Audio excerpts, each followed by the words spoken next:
Благодарам. Уште еден апел до парламентарното мнозинство да се разгледа значењето на овој амандман со кој што практично на барање на ветеринарните здруженија и на барање на ветеринарите се бара да биде намалено ДДВ-то за да се намалат високите цени на ветеринарните услуги. Сите добро ја знаете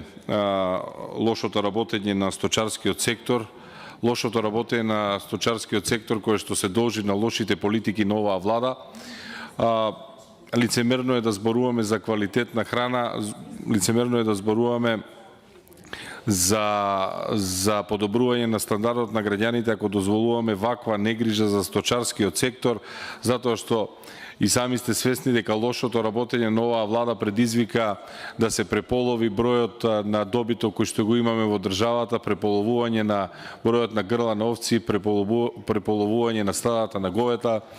Се сеќавате сите што се случи, особено беше погоден истокот со болеста која што се појави кај свињите, која што предизвика Агенцијата за храна и ветеринарство да еутанизира 3300 свињи во целиот исток. И сега замислете во држава во која што сме зависни и увезуваме електрична енергија, во држава во која што сме зависни за се и се што едноставно потврламе кога станува збор за производство на храна, со барањето, односно со намалувањето на ДДВ за ветеринарни услуги, ќе се предизвика намалување на цената на ветеринарните услуги, со што ќе можат да си дозволат одгледувачите на животни почеста контрола на животните, почестата контрола на здравјето на животните. Знаете дека допринесува за подобро здравје на животните, зголемена телесна тежина, зголемена лактација, зголемени прехранбени карактеристики на месото и со самото тоа и на производите кои што произлегуваат од ова. И со ова оние кои што ќе го добијат бенефитот ќе бидат и животните и граѓаните кои што се корисници на оваа храна. Да не зборуваме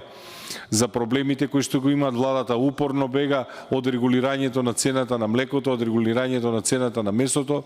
упорно ги избегнува проблемите со кои што треба да се стави контрола на уцените од страна на откупувачите, ќе треба да стави крај на намалените капацитети за замрзнување на месото. Ова е само еден чекор, повторувам, на барање на ветеринарните здруженија, на барање на ветеринарите,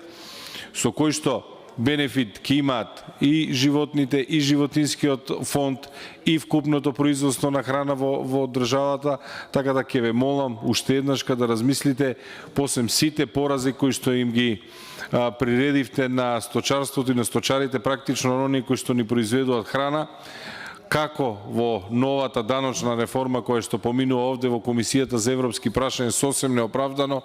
како нема да се охрабрите да гласате за намалување на ДДВ-то на ветеринарни услуги, со кое што ќе повторам уште еднаш, ќе предизвика само почеста контрола на животните и ќе предизвика подобрување на квалитетот на храната. За момент размислете кои се ваши гласачи, кој ве бираат и кој представувате кога седите во овие клупи. Знам за лакомоста на оваа влада, знам дека никогаш не се доста приходи, меѓутоа размислете дека намалувањето од 18 на 5% на ДДВ-то за ветеринарни услуги ќе донесе бенефит